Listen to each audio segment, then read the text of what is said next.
preach today a subject matter, mga kapatid, that probably is of utmost importance, found in Genesis 1:1 and also found in Revelation 21:6. I want to talk today about the start and the end. The start and the end. Ang panimula at ang katapusan. Praise the name of the Lord. Ang panimula at ang katapusan. In Genesis 1:1, the Bible says, in the beginning God. Mula sa panimula ang Diyos. At dun sa Revelation 21:6, sinabi, I am the Alpha, I am the Omega, the beginning and the end. Ako ang una at huli, ako ang simula at ang katapusan. Amen. Amen.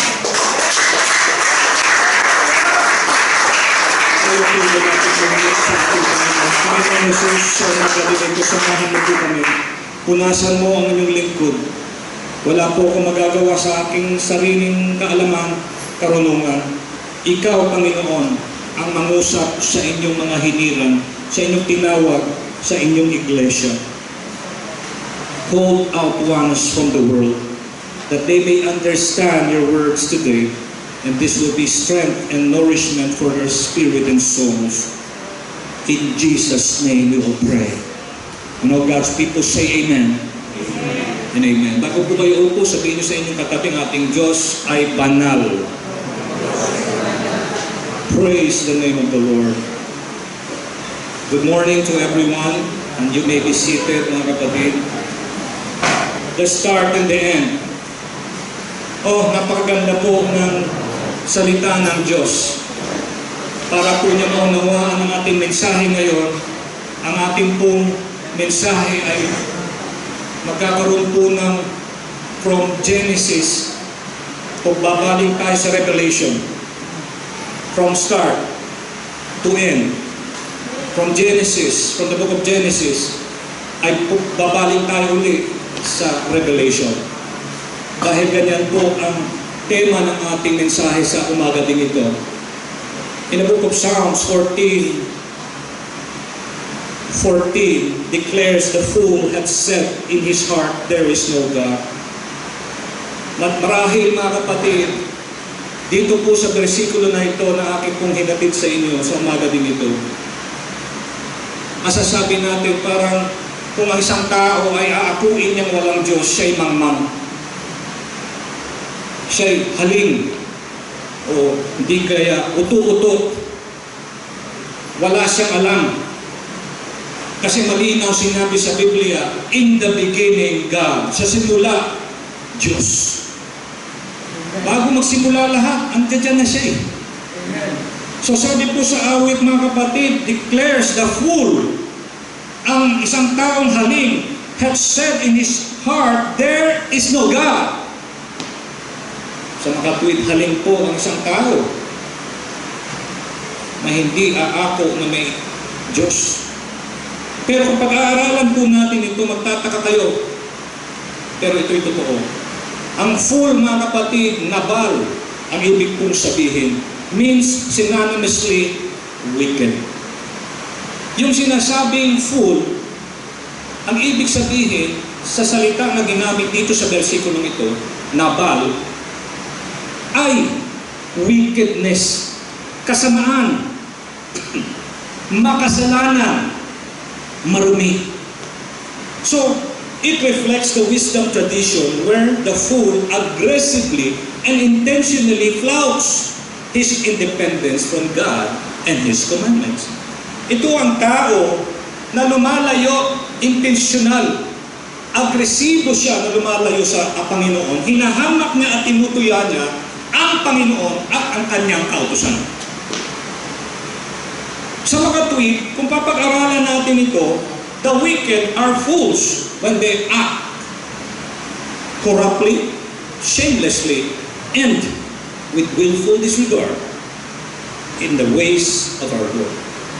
Kung ang tao, mga kapatid, na masama at lumalaban sa Diyos, ito po ang tawag sa kanila, haling. Sila po, mga kapatid, ay mangmang. Hindi sila nahihiya, wala kahihiyang. Tiwali at bumabaliwala sa paraan ng ating nag-iisang Diyos na buhay. The opposite of fool is wise, or one who understands. Church, pag sinabing ikaw ba naniniwala sa Diyos, pwedeng pinakamababaw na uring paniniwala meron ka. Di ba paniniwala pa rin? Tama? Naniniwala ako sa Diyos. Pero mga kapatid, sasabihin ko sa inyo, dito sa salitang nabal, tinakita ng Panginoon na hindi ibig sabihin naniwala ka sa Diyos, sapat na yun. Kasi yung paniniwala mo I believe that God exists. That's belief. Pero ito rin pala kasama yung mananampalataya na. Hindi lang foolish yung nagsasabing hindi ako naniniwala sa Diyos, kundi pati yung tao raw na naniniwala pero gumagawa ng kabaligtaran sa gusto ng kanyang sinasabing pinaniniwala ang Diyos. Are you listening to me? Paano mo malalaman na foolish yung tao? Except that man says he believes, but does the opposite of his belief in the Lord. Maraming ganyan. Title, Kristiyano. Pag nag-fill up, mag-a-apply ng trabaho, anong religion mo? Christian. Pero tingnan mong gawa niya, tingnan mong kilos niya. Tiwali. Walang kahihiyan. Tinatawag niya Kristiyano sarili niya, entitled only. Ayun, alam niyo tawag dyan ng Biblia? Yan ang tinatawag ng Panginoon, mangmang. Believer ako, pastor, tatawagin ako ng Bible, mangmang. Ay, hindi ko ako tumatawag sa inyo nun. Sabi po ng Biblia, kung sinasabi mong naniniwala ka, pero kabaligtaran naman ng sinasabi mo pinaniniwalaan mo, ang ginagawa mo, at tinutuya mo pa, at kinakalaban mo pa, ang sinasabi mo pinaniniwalaan mo, Diyos na buhay. Mga kapatid, mga kaibigan, the opposite of fool is someone who understands. Naiintindihan niya, at kaya dahil siya naniniwala sa Diyos, yung paraan ng Diyos at yung utos ng Diyos, kanya po ito sinusunod at tinutupad. Hindi niya ito binabaliktad. Hindi niya ito tinutuya. Kundi siya po'y sumusunod sa Panginoon. Na ang sabi ng Genesis, mula sa simula pa, in the beginning, God. Naroon na siya. Naroon na siya. Totoo siya.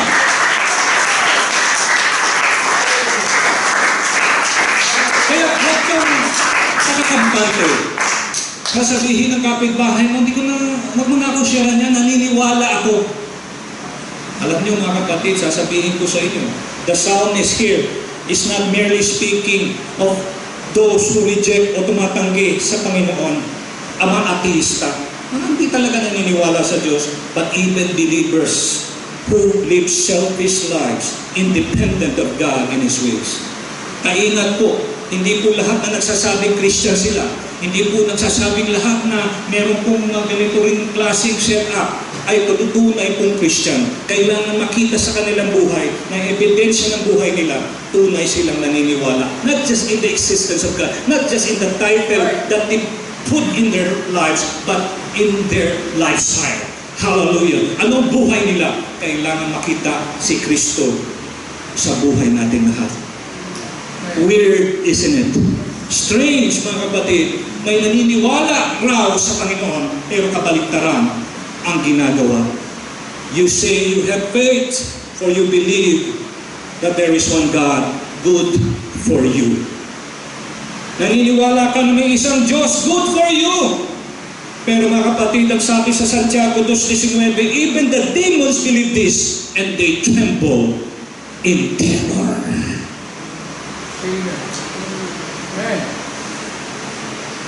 Purihin ang Panginoon, mga kapatid.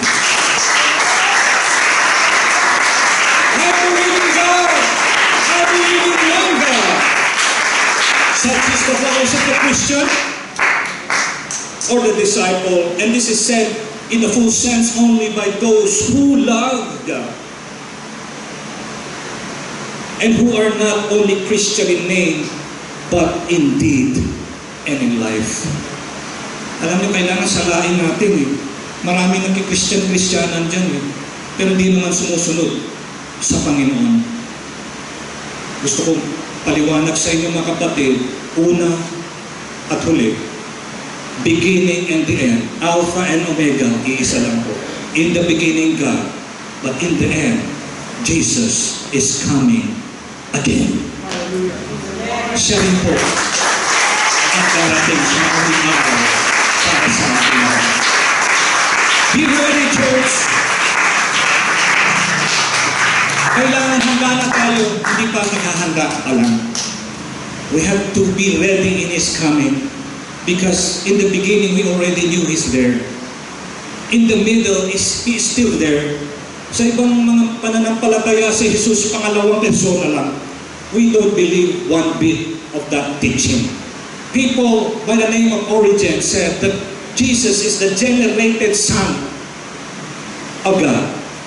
Kumbaga sinabi ni Origen, hanggang dyan lang si Jesus.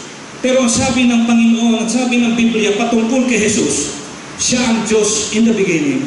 Siya ang Diyos sa pangkasalukuyan. At siya ang Diyos sa panghinaharap. Iisang Diyos na po. Don't be misled. Meron ka mga akla.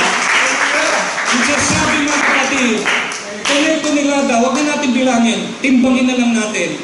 Aba, yung sa apostolic, iisa lang ang aklat, Biblia. Yung mga ibang mga pananampalataya naniniwala sa persona ng Diyos, ang dami nilang libro. Nandun yung lahat ng scholar na pinagtagni-tagni, naandun lahat sila.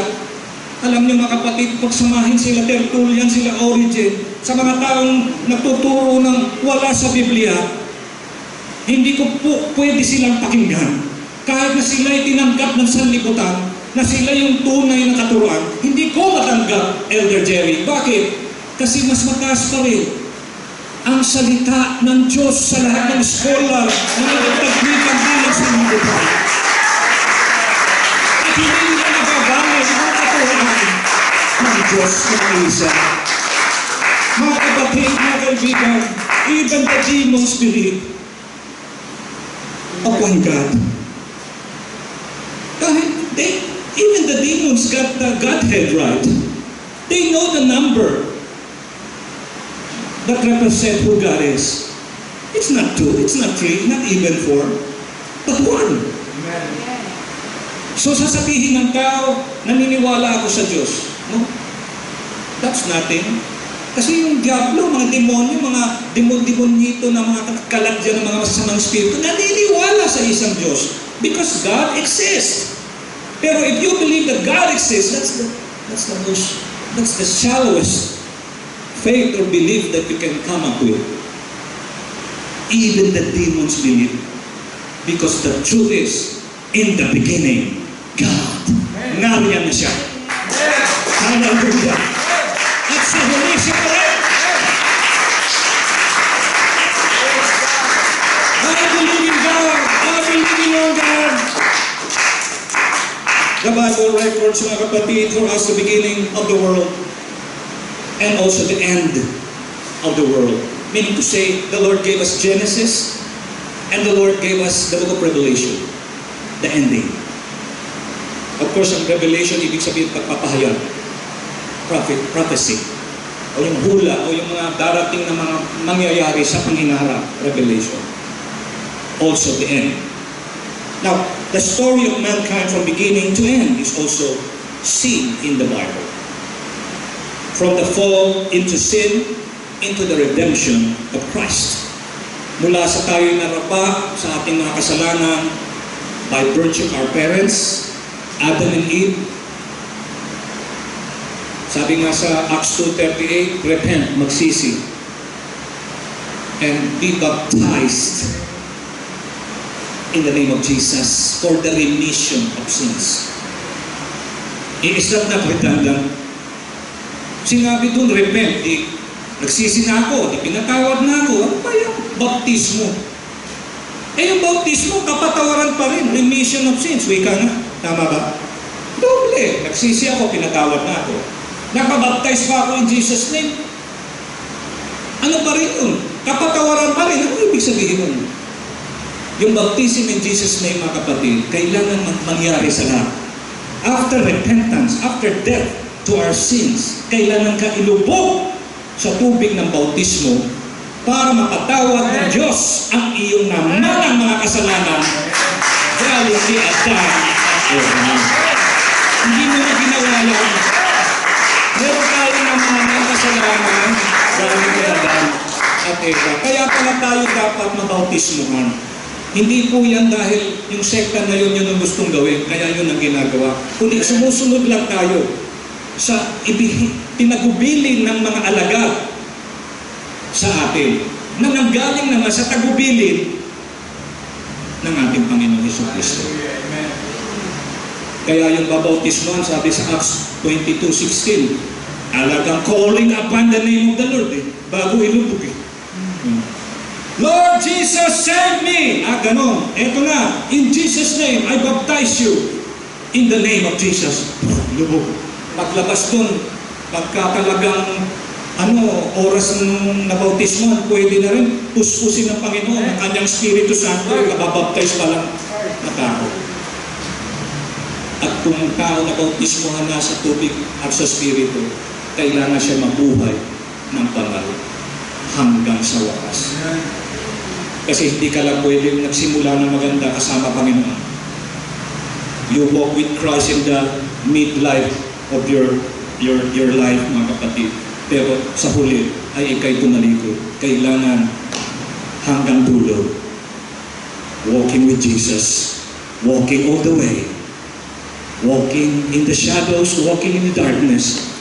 Hallelujah. Palagi hanggang dulo kasama natin siya. Church, people can contact God's ultimate victory over evil. In the beginning up to the end. And this is found in the pages of the Word of God, the Bible. Starting from Genesis, mga kapatid. Again, Genesis, after I speak of Genesis, I will speak of Revelation. Now, Genesis starts with sin entering the human race. Doon po nakatala yan sa Genesis, sa beginning. Yung mundo na napakaganda, nilikha ng Diyos na banal. Walang problema, walang climate change, walang pollution, walang mga wild animals. Ginawa niya, sabi nga, He made everything what? Beautiful in His time. Lahat ginawa niya. At nung nakita ng dalawang mata, of course, this is just literally, dahil ang Diyos, mga kapatid, not limited to our, organs, etc. Meron siyang paningin at nakita niya kanyang ginawa, siya na nagsabi, He made everything beautiful in His time. Wala kang makikitang pangit. At ngunit, mga kapatid, dito rin natin makita ang malungkot na nangyari. In Genesis 3:6, the woman saw the tree was good for food. Nakita ng babae, si Eva, na yung bunga na yon ay mukhang pwedeng makain. Bagamat sinabi na ng Lord, huwag mong pakialaman, do not touch it even. Pero nakita ng babae na mukhang mabuti itong pagkain. Pleasant to the eyes, attractive. Yung parang sinasabi ng bunga, lumapit ka at angkinin mo ko, kainin mo ko na bunga na pagkasari-sariwa at pagkasarap-sarap. Sa tingin pa lang kaya mga kapatid, nabibighani na ang tao. The tree to be desired to make one even wise. Hindi lang maganda kainin, hindi lang attractive, parang masarap. Ito pa pag kinain mo raw, ayun, raw, ikaw ay magiging matalino. Sino nagsabi nun? Si Satanas. Pumasok siya mga kapatid sa ahas. At yung ahas dati, marami pong paa eh. Para siyang milipid. Kung lalagyan mo na sapatos lahat yung kanyang paa, ilang pares yun, At yung kausap na si Eva, did God say? Sabi nung Satanas. Nabighani sa madalit salita. To cut the long story short, I'm so sad to always see that she ate of the forbidden fruit and did not just eat herself, but gave some to her husband. Mapagbigay si Eva. Ayaw niya siya lang yung mabusog. Gusto niya pati yung asawa niya. Kaya lang, hindi lang po yung mabusog eh. Kasalanan yun eh. Pero para hindi lang naman ako, ikaw rin. Subukan mo lang. Nadaya po ang tao sa madalit salita. That's found in the book of Genesis 3:6. And yet, I'm here to tell you, the beautiful story does not end in defeat, but in triumph. In the book of Revelation, sin is finally banished. Sa huling araw, wala na pong masisilayang kasalanan. Kasi palalayasin at tatanggalin na ng Diyos sa ating presensya ang lahat ng uri ng karumihan, karumaldumalan at kasalanan. It will be banished. Tatanggalin na ng Diyos. Mawawala na po lahat yan. In the end. In book of Revelation 21:27, hindi raw makakapasok ang karumal-dumal, kasuklam-suklam, at mga kasinungalingan sa kanyang kaharian. Do not enter. Lahat po ng kasalanan, karumihan, pagsisinungaling, pagkunwari. Hindi po talaga makapasok doon sa presensya at kaharian ng ating Panginoon.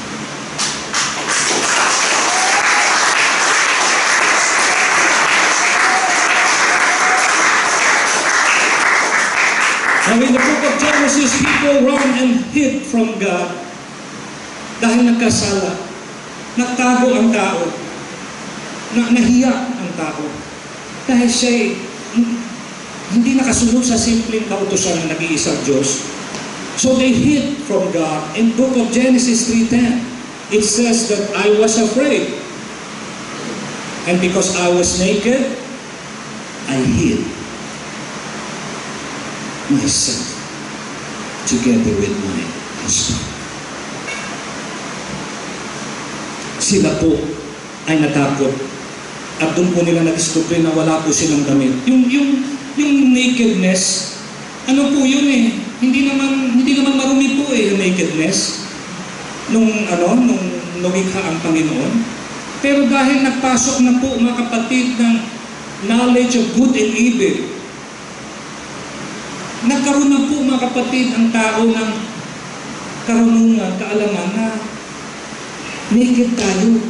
Kailangan magdamit tayo using the plants mga kapatid to cover their nakedness. Kaya dumating ang panahon mga kapatid na ang Lord pumatay po ng mga inosenteng hayop. Walang kinalaman sa ginawang kasalanan ng tao. Pinaslang niya itong mga hayop na siya rin naman lumikha at tinanggal niya yung balat nito para ito yung maging damit na una ng mga nagkasalang tao.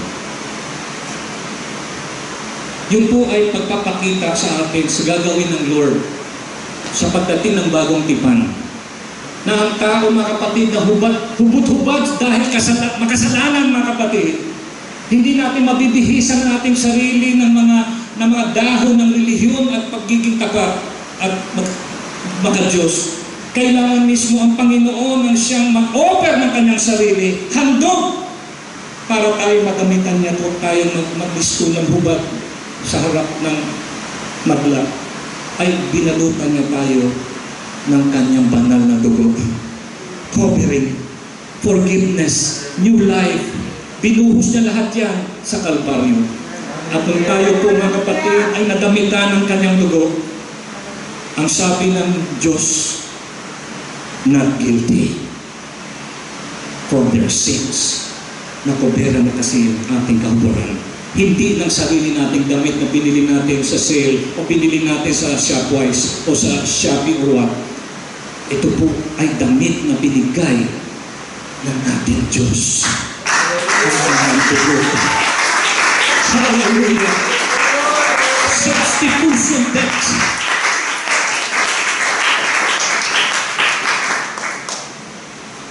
In the book of Revelation, alam niyo mga kapatid, ito maganda sa Panginoon. Hindi niya tayo binibitin. Inilalahad niya sa atin. Wala siyang tinatago. Inalahad niya. Ito mangyayari sa iyo. Susunod ka. Huwag kang lumaban sa akin kasi mapapasama ka na.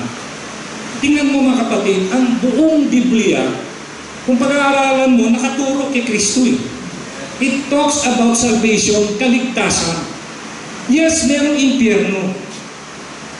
These are the people who will miss out on Christ. So, yung main character, hindi punishment. Hindi about punishment. It's all about salvation. Yun ang layunin ng Lord. Kaya, imbis na tayo lumayo sa Panginoon, lumapit na lang tayo sa Kanya. Yakapin natin siya para atin rin makamtan yung kaligtasan na Kanya rin pinapaabot sa atin. Hindi niya gusto na tayo ay lutuin ang buhay sa impyerno. Hindi yan para sa mga nampalatayang sumusunod sa Kanya hanggang sa wakas. Hindi! Yan po ay para doon sa matitigas ang ulo. Na lahat na nga ginawa ng Panginoon Diyos ng langit, naging tao na nga eh. Para sa atin, para wag tayo maligaw. Pero meron pa rin talagang maliligaw. At doon po talaga sila dadalhin ng Panginoon sa impyerno. But of all the things that I can preach to you today, not the punishment of the Lord, because that's not the priority of God. Hindi para parusahan tayo, kundi para iligtas at makapiling lahat. Lahat, hindi lang nasa church ha, lahat po, pati yung nasa labas, lahat po. May pera, wala, nag-aral, marunong, mayaman, mahirap, lahat. Gusto nang iligtas ng ating Panginoon. Kaya mula ko sa kwento niya sa simula hanggang sa dulo, pag-ibig ng Panginoon ang siyang lumulutang. Pag-ibig ng Diyos. If you see, mga kapatid, what's happening all around the world, even in our country, poverty. Yung mga tao, akala mo marami silang kinakain, yung pala, marami rin po silang ginagawang hokus-pokus. Marami silang mga boyfriend, mga kapatid, na virtual. At tatawagan sila, mag-meeting tayo, meet up. Tapos ginagaganahan sila ng pera kasi on sila, virtual. Ay, wala naman, no touch naman. Ngayon, no touch. Pero paano kung siningil ka na niya? Tanggap ka ng Gcash yun. Oh, bait niya, Jaggy. Talagang pinadadalahan ako ng pera, etc. etc. Nakalulungkot mga kapatid, nangyayari sa paligid. Tapos yung kalaswaan mga kapatid, para ito'y kalakaran na. Na kahit mga mananampalataya, makikita mo may ipon-ipon ng mga karumal-dumal sa kanilang cellphone. Of course, di naman lahat. Ilan po ang nagkakaganyan because of corruption and sin. But praise the name of the Lord. In the beginning, tila parang talo, pero dun sa huli, ang kampiyon pa rin. Ang una at huli. The Alpha and Omega. The beginning and the end. The Almighty. Hallelujah, praise God. People are invited to live with God forever. O mga kapitbahay, o mga kamag-anak, mga mahal, na mga kaibigan, kakilala, kaklase man, at mga isama na natin mga principal teacher, etc. Lahat ng tao. Ito sabi sa Revelation 21:3, all the people are invited to live with God forever. Hindi lang, alam niyo mga kapatid, pag minsan gusto mo magpahinga, gusto mo mag-book ng yung 5-star talaga. Tapos kinabukasan may breakfast. Yung breakfast mo, medyo eat all you can pa.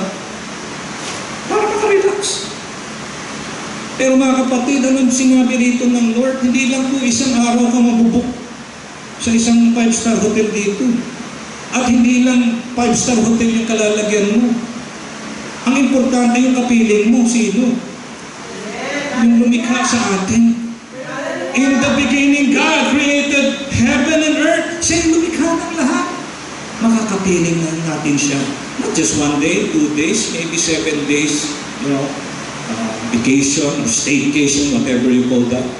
But, sabihin niyo sa inyong katabi, forever. Forever. Hallelujah. Forever. In the presence of the Lord. Oh, hallelujah. Church, buhay ang ating pananampalataya. Huwag tayo mga kapatid maghinawa, malungkot. Kaya yung iba, hindi sila makasama sa atin, hindi lang nila nauunawaan. That's why you're here. For us to tell them what it's all about.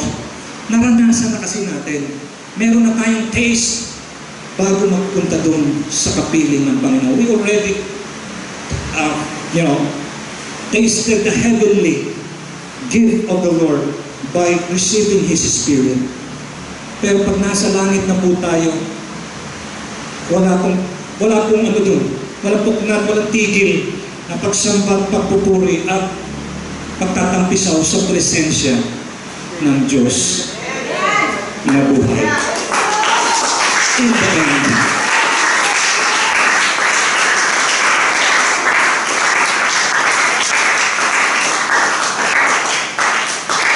The people are cursed. As found in the book of Genesis, in Genesis 3:16-17, na sinumpa po ang mga tao. Sabi nga po, yung babae mga kapatid ay manganganak at malalagay sa alanganin ng buhay niya. At ang lalaki naman kailangan siya magbanat ng buto, maghanap buhay para kumain silang dalawa. Kasama na rin ang kanilang magiging anak. Nandoon din po na yung mga gulay at yung mga plants ay pagkain na rin raw ng tao. I can imagine probably before, yung mga halaman na hindi po pagkain ng tao. Baka para lang sa kabayo or what. Pero dahil sa sumpa, kailangan ng tao magpawis, magpagal to earn a living, to take home the bacon. The man should work and the woman should really suffer when giving birth to their child. Ang sabi nga po ng nakatatanda, pag manganganak po ang isang nanay sa kanyang anak, kalahati raw po ng kanyang buhay ay nanganganib because of the pain of giving birth. That is the curse that was written in the book of Genesis 3:16-17. And yet in Revelation 22 verse 3, curse will be removed permanently. Mawawala po ang sumpa ng Diyos sa atin. In Revelation 22:3, no more curse. Wala na pong sumpa. Pakinggan nito. Throne shall be in it. His servants shall serve Him. No more curse. His servants, the servants are plural, but the one being served, plural. His servants shall serve Him. Plural, singular. Servants, plural. Marami. Ilan yung pinaglilingkuran ng mga mananampalataya? And His servants shall serve Him. Abay, isa lang. Di ba pwede, kung sa langit, mahahayag na Baka totoo sinasabi nila, magkahiwala yung Diyos. Sabi dito, His servant. shall serve Him. Isa lang ang sinasamba ng tao mula sa simula hanggang sa wakas. Isa lang.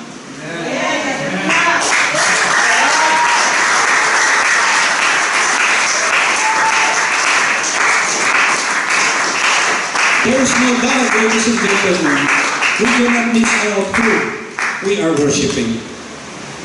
In fact, when Jesus became a man, He said in the book of John 4, we know who we worship. Si Jesus nagsalita. So, ibig mo sabihin, Pastor, si Jesus, wino-worship niya sarili niya? Don't be presumptuous. When Jesus spoke of that verse in book of John 4, He was a man. God became man. Emmanuel, ang Diyos nag-iisa naging tao. Pero dun siya naging tao, dalawang kalagayan niya. Isang tao at hindi nakikita, Diyos rin siya.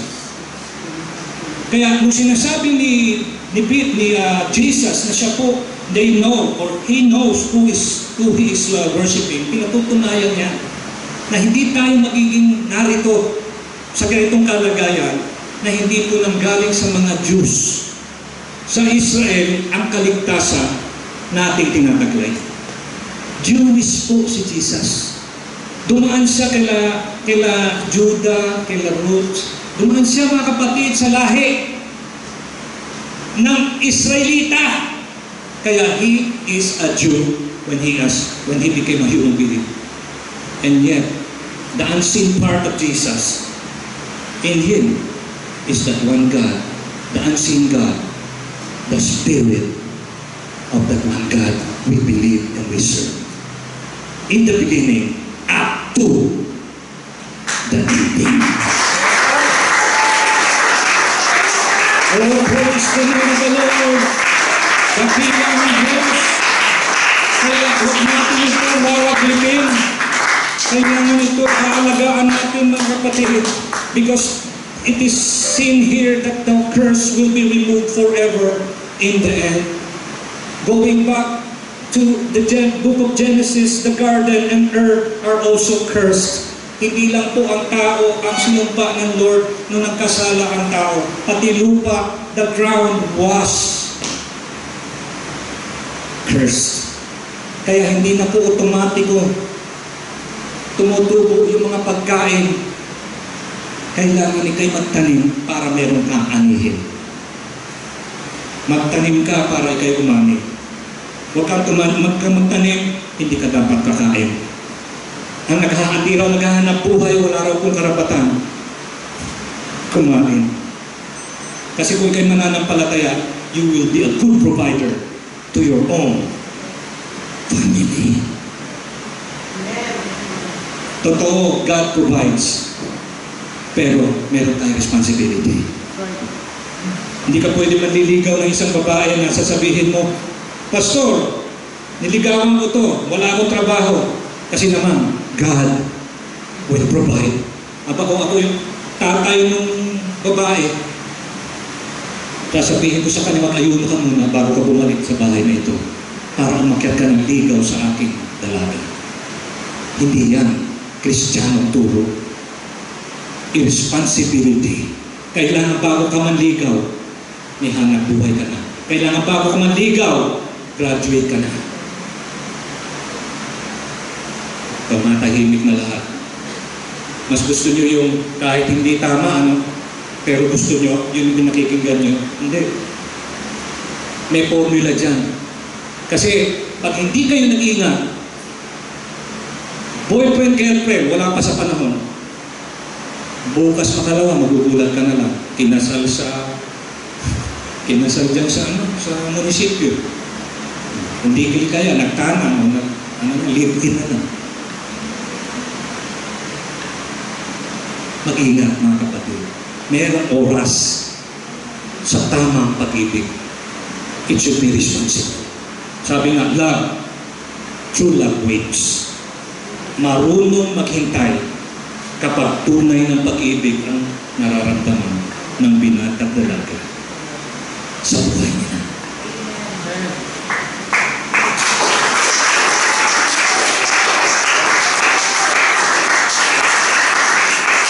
Pastor,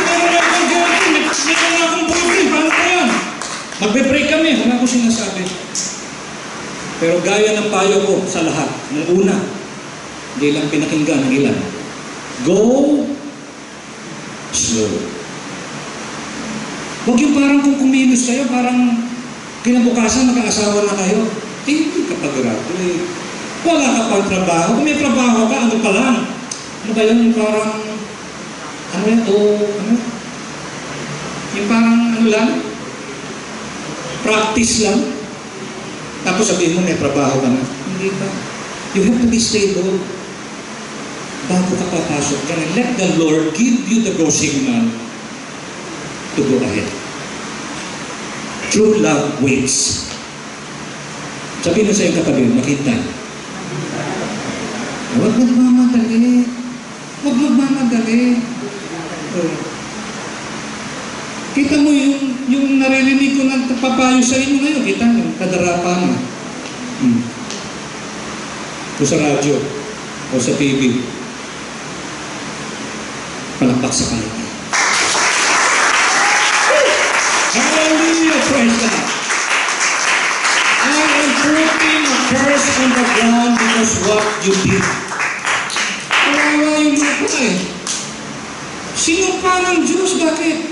Dahil yung lupa, yung ginawa masama, hindi yung tao nagkasala. Pati yung lupa nadamay.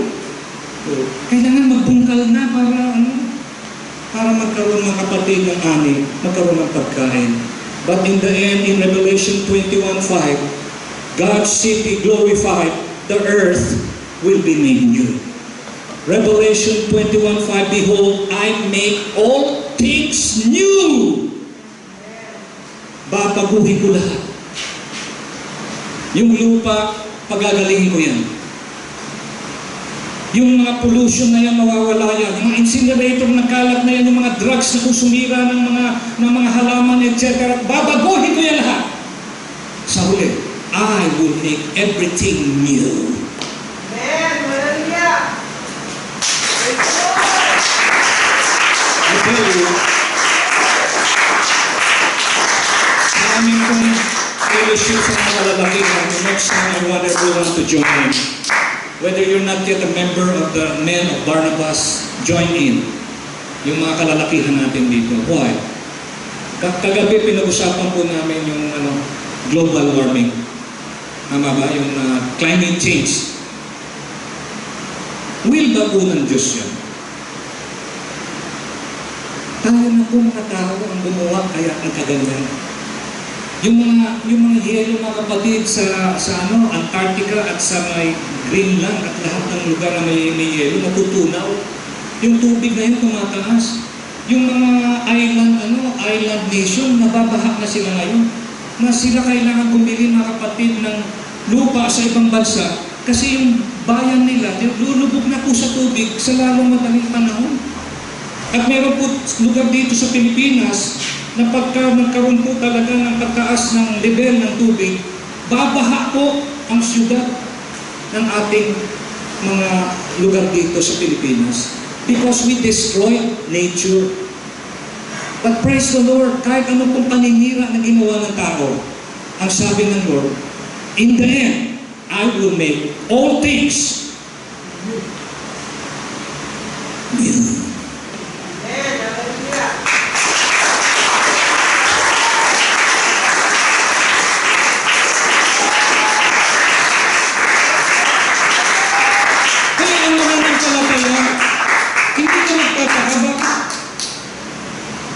Wala na ng kita, matanggal na nasa trabaho, bumagsak yung negosyo, yung ipon, lahat lumabas, nawaglit. Parang masaya pa rin siya. Bakit kaya gano'n? Because of this, the Lord has already laid down in His people, in the church, in the believers, in the disciples, all that we have to learn and to know. Na in the beginning, yes, there were debacles, there were problems, merong problema, pero dun sa huli, mga kapatid, puro kaayusan ang gusto mangyari ng ating Panginoon. Don't be part of that wrong, to be part of that wrong place na kung saan doon ka pa napasama, doon sa parurusahan. Huwag mong makita ang sarili mo ron. Hindi ka dapat naroon. No one should be there. Everyone should be part of the new things that the Lord will prepare in the end. Maganda ang layunin ng Panginoon. Pero mayroong sikreto para maabot natin yun. Huwag natin kontrahin yung gusto niya. Huwag natin labanan. Sumunod na lang tayo. Magpasakot tayo. After all, He knows better than us. His ways are higher than ours. His thoughts even higher than our thoughts. People are doomed to death. Lahat po ng tao mamamatay. In Genesis 3:19, you were made out of the ground, you will return to it when you die. Babalik ka sa lupang na iyong pinanggalingan. Alabo ka, ang galing, babalik ka kung saan ka ang galing. Lilinawin po ng bagong tipan, for the wages of sin is death. Ang kabayaran raw po sa nagawa nating kasalanan ay kamatayan. Kaya lahat po namamatay. Bakit namatay si ganito? COVID. Bakit namatay si ganito? Cardiac arrest, arrhythmia, etc. Arrhythmics. Maraming ano yan eh. Sinasabi dahilan. Hindi huminga, etc. Ang sagot ng Biblia, malinaw. Kaya namamatay sa kabayaran ng kasalanan. Pero mga kapatid, ano po sabi in the book of Revelation 21:4, death is defeated, believers will live forever with God. Forever and ever. When time shall be no more. Forget about the watch.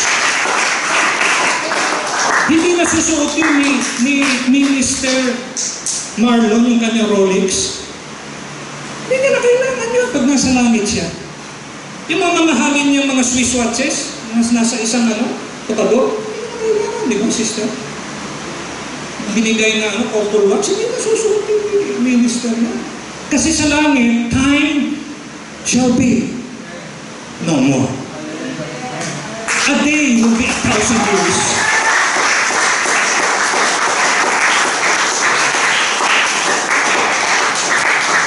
Is Brother Giancarlo in the house? Giancarlo? Do you know what forever means? Anong ibig sabihin ng habang buhay? Bibigyan kita ng panulat. Sulatan mo ng bilog lahat. Lahat ng pwede mo makita. Bilog. Natapos mo na yung church, puro bilog na lahat. Doon naman sa kapitbahay. Bilogan mo lahat. Tapos kailan ng boy, lahat. Kapitbahay, punta ka sa Cedar, sa Gonzales. Di natapos ka na dito, sa Valenzuela. Natapos ka na? Opo, pastor, natapos ka na. Puro bilog na lahat. Ginawa ko. O doon ka naman sa Caloocan. Lahat. Kahit buong Pilipinas, naging bilog. Tapos ka na, Brother Giancarlo. Opo, pastor. Punta ka naman sa Japan. Bilog. At ipinabayaan na natin. Bilog. Yun lang ginagawa niya. Bilog. Punta ng China, bilog. Punta ng Russia, Ukraine, lahat. Africa, Oman, lahat. Pinuntahan niya. Australia, New Zealand, Germany, Actung, etc. Tinapos niya. Tapos dumating siya rito. Pastor, lahat na ng bansa, nalagyan ko na ng bilog. Humihinga na po ako eh. Alam mo ba, Brother Giancarlo, isang araw pa lang yun sa kalendaryo ng Panginoon. E panghabang buhay, tayo mabubuhay sa buhay. Yung mga matapos sa pagbibilog ng tao, isang araw pa lang yun. Kaya nga sabi ng Bible one day is 1,000 years. Iba yung oras sa langit. Pag sinabing forever, parang sinabi, wow, may forever na siya. Eh yung sinasabi mong forever, pagka hindi ka na humihinga, yun na yung forever mo eh. Pero yung forever na sinasabi ng Biblia, walang hanggan, walang katapusan to. Angli. Kapiling mo ang Diyos. Sayang. Hindi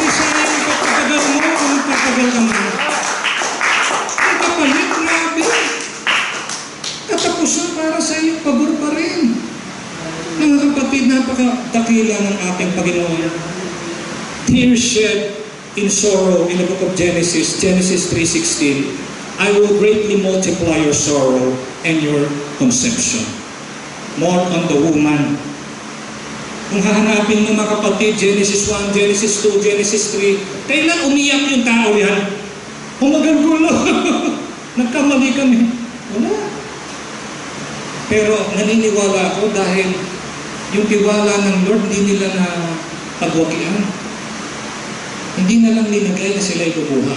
Pero dito sa aking binanggit, your sorrow will be multiplied. Yung kalungkutan mo ay madadagdagan. So kung walang kalungkutan ng simula, ano yung idadagdag pa? Kung magsisimula pa lang yung kalungkutan, nung kinurse ng Lord yung tao. Meron na kalungkutan ng tao. Nabigo niya ang Panginoon eh. Luluha marahil ito si Adan at Eva. Sising-sisi sila. Bakit kami nagpadaya dyan sa ulupong na yan? Na puro kasi mamalingan lang ang sinasabi. But in Revelation 21:4, it says, no more sin, no more tears, no more sorrow. Minsan, napupunta ka sa church, nabibigo ka. Hindi mo sinasadya, pero may nakikita kang pangit. Patunay lang na tayo ay hindi pa perfecto. Narito pa tayo sa lupa. Kahit gusto natin maging perfect like our Lord, it's impossible. Sabi nga, without the Lord, it is, you cannot do anything. What more? On your own self. Hindi mo kaya maging perfecto. Sino ang pangalan perfecto dito? Mga kapatid, ano po sabi?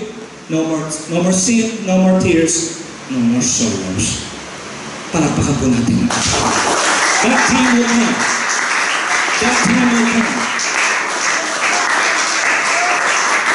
In the beginning, God, Genesis 1:1 in Genesis, but in Revelation 22:20, it says, so come, Lord Jesus. Hindi nawala sa focus ang Panginoon. Nung simula, siya. Nung huli, siya pa rin. He who began a good work in you will complete it in the name of Jesus Christ. Hindi niya sinimula para ibitin. Sinimulan niya ito para tapusin hanggang sa wakas.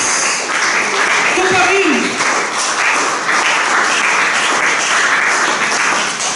And in closing, mga kapatid, Revelation 21:5-7, and I want everyone to open their Bibles and cherish these beautiful verses, mga kapatid, na ating babasahin.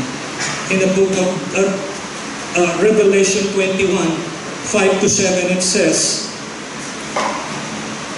at yaong nakaluklok sa luklukan ay nagsasabing na narito, ginawa kong bago ang lahat ng mga bagay at sinabi niya, walang plural dito wala sinabi nila, isa lang talaga, sinabi niya, ito nasa huli na to huling mga wika na to in the book of Revelation, not just in the beginning in Genesis, we're speaking from Revelation, the end.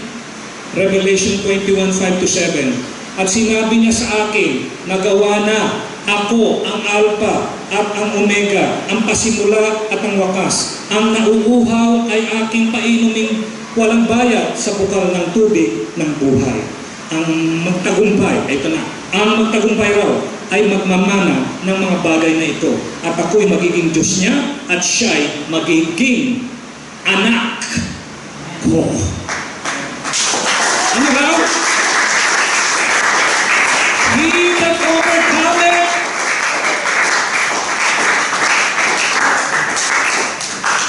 hindi yung sino lang raw maniniwala. Ay, wala akong nakita rito. Kasi galing nila Yung ano ba? Yung aso ba? Babalik sa kanyang sinuka? Yung ginagamit ng verse ng iba eh. Kanilang preaching eh. Anong sinabi ng huli? Ito ba ang gamitin nating verse? Kasi ito yung huli, katapusan na ito eh. Ano raw ang tawag doon sa magtatagumpay? Ayun lang yung tatawagin ng Panginoon, anak niya. Kasi, iba-ibang uri ng anak. Merong anak na suwain. Sino suwain dito?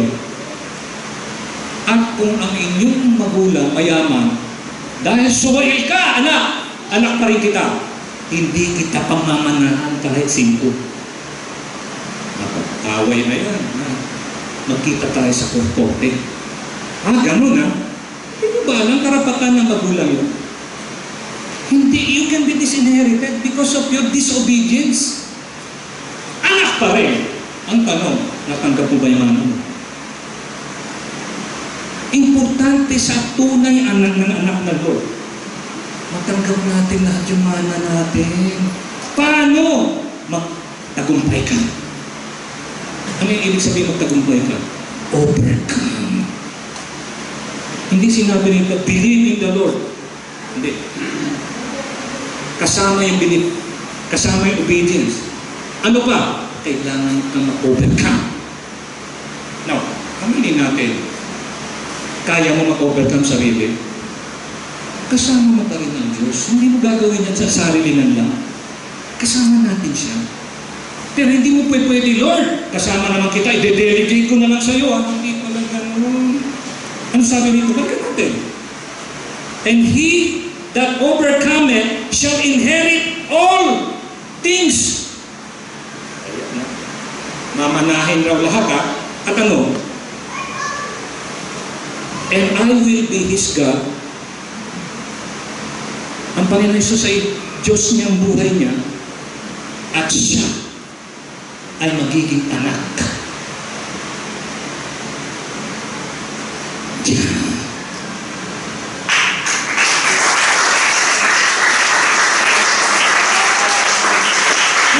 So come on, Lord Jesus. Kaya mga kapatid, ano po sabi ng Hebrews 12:2 in closing? Looking unto Jesus, the author, the finisher of our faith. Looking unto Jesus, the pioneer and the perfecter of our faith. Looking unto Jesus, the beginning and the ending of our faith. Looking unto Jesus, the pioneer and the perfecter of our faith. Up to the end. There is a beginning, there is an ending. Huwag mo i-delegate sa Lord ang iyong belief in midlife. Lord, naging Kristiyano naman ako ngayon nagtrabaho ako, ito na, ako na nagmamay-ari ng kumpanya nito. I earn a lot of money, dollars, euro, etc. I still believe in you, Lord. Mag-ingat ka. Ang tawag ng Biblia, fool. Sa believer, hindi naman sumusunod sa Kanya. Kaya hindi po yung nag-iibig sabihin sa tao na nagde-deny sa existence ng God, yun ang fool. Hindi lang po yun. Sa malalim na pag-aaral ng salita na fool, ibig sabihin wicked. You can even be a half-cooked believer and still does evil in the sight of God. Have mercy on us, Lord. Habang may oras pa, maunawaan po namin ang katawan namin, hindi po namin pag-aari. Pinahiram lang po yan ng Diyos sa atin. Ang nagmamayari niyan. Hindi ikaw. Ang Diyos. Ang Diyos.